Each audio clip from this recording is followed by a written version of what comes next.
Hi hello guys, welcome back to Aadya colourful. ನಾನು Suma. Friends, ಇವತ್ತಿನ ವಿಡಿಯೋದಲ್ಲಿ ಒಂದು ಈವ್ನಿಂಗ್ ಸ್ನ್ಯಾಕ್ಸ್ ರೆಸಿಪಿನ ನಿಮ್ಮ ಜೊತೆ ಶೇರ್ ಮಾಡ್ಕೊಳ್ತೇನೆ. ತುಂಬಾ ರುಚಿಯಾಗಿ ಈಸಿಯಾಗಿ ನೀವು ಒಂದು ದಿನ ಈ ರೀತಿ ಚುರ್ಮುರಿ ಚೂಡ ಮಾಡಿ ತಿಂದರೆ ಮತ್ತೆ ಇದೇ ರೀತಿ ಮಂಡಕ್ಕಿ ಒಗ್ಗರಣೆ ಮಾಡಿ ತಿಂತೀರ. ತುಂಬಾ ಟೇಸ್ಟಿಯಾಗಿರುವಂತಹ ಒಂದು ಚುರ್ಮುರಿ ರೆಸಿಪಿನ ನಿಮ್ಮ ಜೊತೆ ಶೇರ್ ಮಾಡ್ಕೊಳ್ತಾ ಇದ್ದೀನಿ. ಸೊ ಖಂಡಿತವಾಗ್ಲೂ ನೀವು ಮನೆಯಲ್ಲಿ ಸುಮಾರು ಸಲ ಚುರ್ಮುರಿಯನ್ನು ತಯಾರಿಸಿರ್ತೀರ. ಆದರೆ ಒಂದು ಸ್ವಲ್ಪ ಆಚೆ ಈಚೆ ಅಂದರೆ ಬೇರೆ ನಾವು ಇಂಗ್ರೀಡಿಯೆಂಟ್ಸ್ನ ಹಾಕಿದ್ರೆ ಅದರ ಟೇಸ್ಟು ಚೇಂಜ್ ಆಗಿರುತ್ತೆ. ಸೊ ಖಂಡಿತವಾಗ್ಲೂ ಇದು ಕೂಡ ತುಂಬಾ ಟೇಸ್ಟಿಯಾಗಿ ಆಗುವಂಥ ಒಂದು ಚುರ್ಮುರಿ ರೆಸಿಪಿ. ನೀವು ಮಾಡಿರ್ಬೋದು ಎಷ್ಟೋ ಸಲ, ಆದರೆ ಒಮ್ಮೆ ಈ ರೀತಿಯಲ್ಲಿ ಒಂದ್ಸಲ ಚುರ್ಮುರಿಯನ್ನು ತಯಾರಿಸಿ ಮತ್ತೆ ಹೇಗೆ ಬಂತು ಅಂತ ತಪ್ಪದೆ ಕಾಮೆಂಟ್ ಸೆಕ್ಷನಲ್ಲಿ ತಿಳಿಸಿ. ಈ ಒಂದು ಚುರ್ಮುರಿಯನ್ನು ಸುಮಾರು ನೀವು ಒಂದು ತಿಂಗಳವರೆಗೂ ಅಥವಾ 2 ತಿಂಗಳವರೆಗೂ ಕೂಡ ಸ್ಟೋರ್ ಮಾಡಿ ಇಡ್ಬೋದು ಫ್ರೆಂಡ್ಸ್. ಓಕೆ, ಸೊ ಈ ಒಂದು ಚುರ್ಮುರಿಯನ್ನು ತಯಾರಿಸೋದಕ್ಕೆ ಮೊದಲನೇದಾಗಿ ಇಲ್ಲಿ ನಾನು ಒಂದು ಪ್ಯಾನಿಗೆ ಸುಮಾರು ಒಂದು 2ರಿಂದ 3 ಟೇಬಲ್ ಸ್ಪೂನ್ ಆಗೋಷ್ಟು ಅಡುಗೆ ಎಣ್ಣೆಯನ್ನು ಹಾಕ್ಕೊಂಡಿದ್ದೀನಿ. ಸೊ ಅದಾದ ನಂತರ ಅದಕ್ಕೆ 1 ಕಪ್ ಕಡಲೆ ಬೀಜವನ್ನು, ನಾನು ಶೇಂಗಾ ಅಂತ ಹೇಳ್ತೀವಿ ಕೆಲವೊಂದು ಕಡೆ ಕಡಲೆ ಬೀಜ ಅಂತೀವಿ. ಸೊ ಅದನ್ನು ನಾನು ಫ್ರೈ ಮಾಡ್ಕೊಳ್ತಾ ಇದ್ದೀನಿ. ನೋಡ್ತಾ ಇದ್ದೀರಲ್ಲ,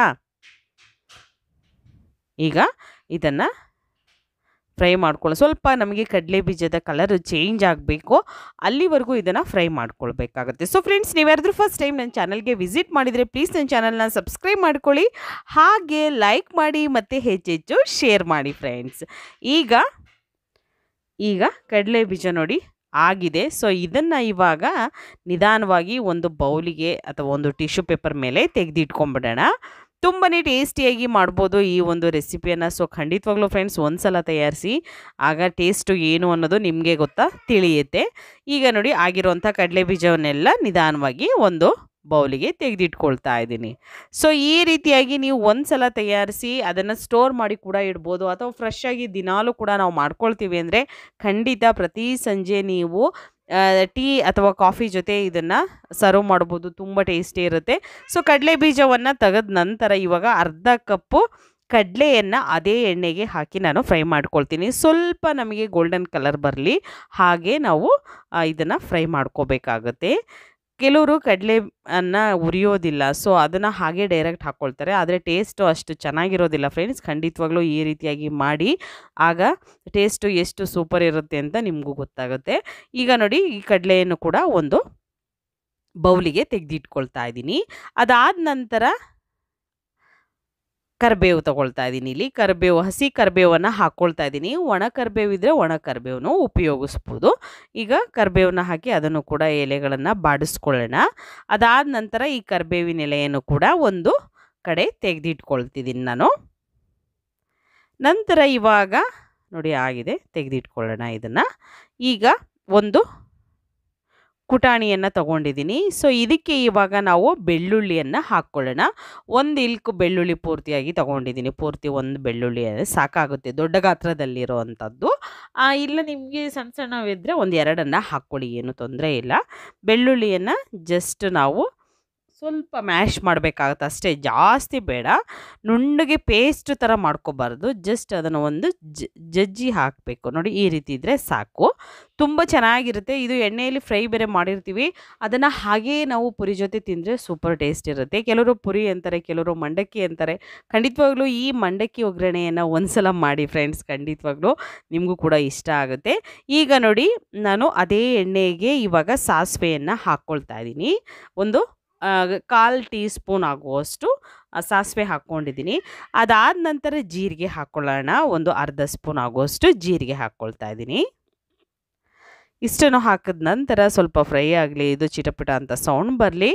ಅದಾದ ನಂತರ ಇದಕ್ಕೆ ಬೇರೆ ಇಂಗ್ರೀಡಿಯೆಂಟ್ಸ್ನ ಆ್ಯಡ್ ಮಾಡ್ಕೋಬೇಕಾಗುತ್ತೆ. ಸೊ ತುಂಬಾ ರುಚಿಯಾಗಿರುವಂಥ ಈಸಿಯಾಗಿರುವಂಥ ಸ್ನ್ಯಾಕ್ಸ್ ಅಥವಾ ಸ್ವೀಟ್ ಅಥವಾ ಬ್ರೇಕ್ಫಾಸ್ಟ್ ರೆಸಿಪಿಗಳನ್ನು ಶೇರ್ ಮಾಡಿದ್ದೀನಿ. ನಿಮ್ಗೆ ಯಾವುದಾದ್ರೂ ಹೊಸ ರೆಸಿಪಿಗಳು ಬೇಕು ಅಂದರೆ ದಯವಿಟ್ಟು ಕಾಮೆಂಟ್ ಸೆಕ್ಷನಲ್ಲಿ ತಿಳಿಸಿ, ನಾನು ಖಂಡಿತವಾಗ್ಲೂ ಶೇರ್ ಮಾಡೋದಕ್ಕೆ ಪ್ರಯತ್ನ ಮಾಡ್ತೀನಿ.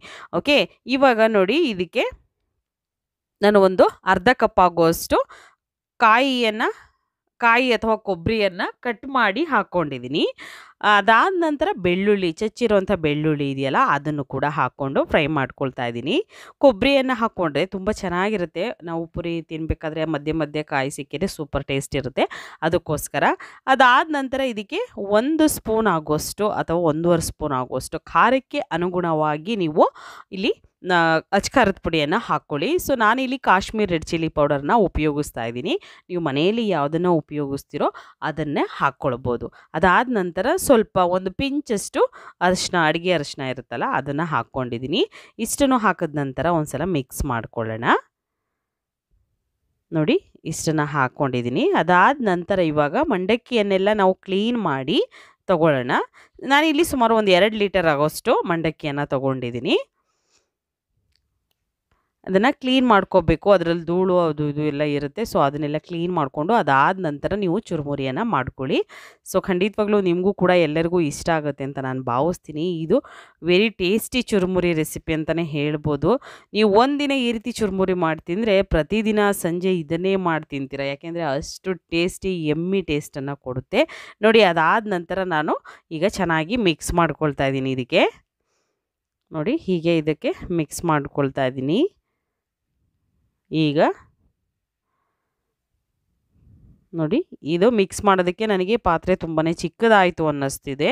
ಸೊ ಅದಕ್ಕೋಸ್ಕರ ನಾನು ಇನ್ನೊಂದು ಒಂದು ಬಾಣಲೆಯನ್ನು ತೊಗೊಂಡಿದ್ದೀನಿ. ಅದಕ್ಕೆ ಸ್ವಲ್ಪ ಎಣ್ಣೆ ಹಾಕ್ಕೊಂಡಿದ್ದೀನಿ.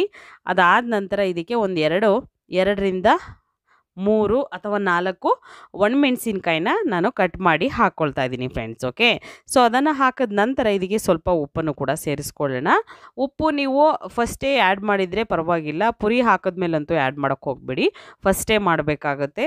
ಪುರಿ ಹಾಕಿದ್ಮೇಲೆ ಅಷ್ಟು ಚೆನ್ನಾಗಿ ಮಿಕ್ಸ್ ಆಗೋದಿಲ್ಲ, ಆಗ ನಮಗೆ ಟೇಸ್ಟ್ ಕೂಡ ಅಷ್ಟು ಚೆನ್ನಾಗಿ ಬರೋದಿಲ್ಲ. ಫಸ್ಟೇ ನೀವು ಉಪ್ಪನ್ನು ಸೇರಿಸ್ಕೊಳ್ಳಿ. ಇಲ್ಲಾಂದರೆ ನೋಡಿ ಇವಾಗ ನಾನು ಅದಕ್ಕೆ ಉಪ್ಪನ್ನು ಹಾಕಿ ಮತ್ತು ಒಣಮೆಣಸಿನ್ಕಾಯಿ ಹಾಕಿ ಫ್ರೈ ಮಾಡಿಕೊಂಡು ಅದಾದ ನಂತರ ಮಂಡಕ್ಕಿಯನ್ನು ಹಾಕ್ಕೊಂಡಿದ್ದೀನಿ. ಸುಮಾರು 2 ಲೀಟ್ರ್ ಆಗೋಷ್ಟು ಪುರಿಯನ್ನು ತೊಗೊಂಡಿದ್ದೀನಿ. ಇವಾಗ ಇದನ್ನು ಚೆನ್ನಾಗಿ ಮಿಕ್ಸ್ ಮಾಡ್ಕೊಳ್ಳೋಣ. ನೋಡಿ ಮಿಕ್ಸ್ ಮಾಡ್ತಾ ಇದ್ದೀನಿ ನಾನು. ನಿಮಗೆ ಜಾಸ್ತಿ ಕಲರ್ ಬೇಕು ಅಂದರೆ ಇಲ್ಲಿ ನೀವು ಬೇಕು ಅಂತಂದರೆ ಕಲರ್ ಕೂಡ ಯೂಸ್ ಮಾಡ್ಬೋದು, ಅಥವಾ ನೀವು ಬ್ಯಾಡಗಿ ಮೆಣಸಿನ್ಕಾಯಿ ಪೌಡರ್ ಇರುತ್ತಲ್ಲ ಅದನ್ನು ಕೂಡ ಜಾಸ್ತಿ ಹಾಕ್ಕೊಳ್ಬೋದು. ಅದು ಅಂದರೆ ಖಾರ ಬರೋದಿಲ್ಲ, ಕಲರ್ ಇರುತ್ತೆ. ನಿಮಗೆ ಹೇಗೆ ಕಂಫರ್ಟ್ ಇರುತ್ತೋ ಓಕೆ. ನಿಮಗೆ ಟೇಸ್ಟಿಯಾಗಿದ್ದರೆ ಸಾಕು, ಕಲರ್ ಬೇಡ ಅನ್ನೋದಾದರೆ ತೊಂದರೆ ಇಲ್ಲ. ಇವಾಗ ನೋಡಿ ನಾನು ಎಣ್ಣೆಯಲ್ಲಿ ಫ್ರೈ ಮಾಡಿರೋಂತಹ ಕರಿಬೇವು ಹಾಗೆ ಕಡಲೆಯನ್ನು ಹಾಕ್ಕೊಂಡಿದ್ದೀನಿ, ಮತ್ತು ಕಡಲೆ ಬೀಜವನ್ನು ಕೂಡ ಫ್ರೈ ಮಾಡಿದ್ದೀನಿ. ಅದರಲ್ಲಿ ಅರ್ಧ ಭಾಗ ಈಗ ಹಾಕ್ಕೊಳ್ತಿದ್ದೀನಿ, ಮತ್ತು ಇನ್ನೊಂದು ಅರ್ಧ ಭಾಗ ಸರ್ವ್ ಮಾಡ್ತೀನಲ್ಲ, ನಾನು ತಟ್ಟೆಗೆ ಹಾಕಿ ಸರ್ವ್ ಮಾಡ್ತೀನಲ್ಲ ಆಗ ಅದನ್ನು ಹಾಕ್ಕೊಳ್ತೀನಿ. ಈಗ ಚೆನ್ನಾಗಿ ಮಿಕ್ಸ್ ಮಾಡ್ಕೊಳ್ಳೋಣ. ಈಗ ಅರ್ಧ ಭಾಗ ಕಡಲೆ ಬೀಜವನ್ನು ಹಾಕ್ಕೊಂಡಿದ್ದೀನಿ ನಾನು. ಈಗ ಇದನ್ನು ಮಿಕ್ಸ್ ಮಾಡ್ಕೊಳ್ತಾ ಇದ್ದೀನಿ. ನೋಡಿ ತುಂಬಾ ಈಸಿಯಾಗಿರುವಂತಹ ಟೇಸ್ಟಿಯಾಗಿರುವಂತಹ ಒಂದು ರೆಸಿಪಿ ಇದು. ಸೊ ಖಂಡಿತವಾಗ್ಲೂ ಫ್ರೆಂಡ್ಸ್ ನೀವೆಲ್ಲ ಒಂದು ಸಲ ತಯಾರಿಸಿ ಮತ್ತು ಹೇಗಿತ್ತು ಇದು ಅನ್ನೋದನ್ನು ತಿಳಿಸಿ. ನೋಡಿ ಇವಾಗ ಆಗಿದೆ, ಅದನ್ನು ಸರ್ವ್ ಮಾಡ್ಕೊಳ್ತಾ ಇದ್ದೀನಿ.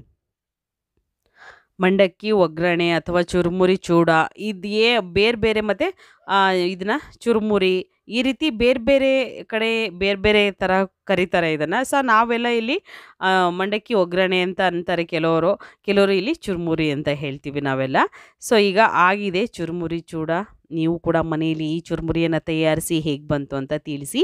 ಇವತ್ತಿನ ವಿಡಿಯೋನ ಇಲ್ಲಿಗೆ ಮುಗಿಸ್ತಾ ಇದ್ದೀನಿ. ಮತ್ತೆ ಇನ್ನೊಂದು ಹೊಸ ವಿಡಿಯೋ ಜೊತೆ ಬರ್ತೀನಿ. ಬಾಯ್, ಸಿ ಯು.